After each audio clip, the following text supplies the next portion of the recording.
No, no, no, I'm not singing either. Funny thing is, I was debating on getting up and speaking, and I left my cell phone in the bathroom, so I was like, very funny, Bob. You made me forget so that I would actually get my butt out of the chair. So, my memory of Bob, I guess the biggest thing was he was a constant cheerleader, and I didn't even realize how big of a cheerleader he was for me.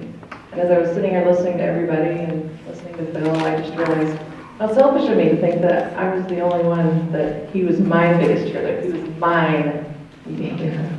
And I'm just curious, because I think he was such an amazing cheerleader, an amazing supporter. Like, how many of you believe he was your biggest cheerleader?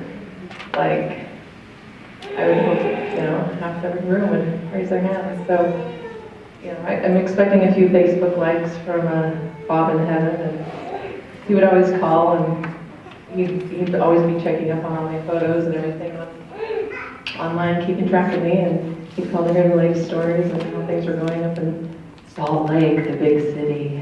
I've moved up there now, and he was always just so proud of me and just everything I did, and it was always good to hear his voice, and I'd always pick up his calls and we'd chat with him about what was going on, and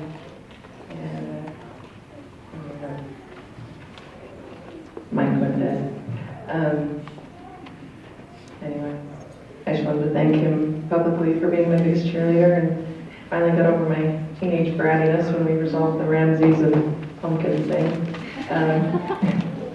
I was able to kind of get over myself and get over my ridiculousness, really, is all it was. So I grew up and grew very fond of him and fell in love with him. He's one of my biggest cheerleaders, so I just wanted to thank him for that.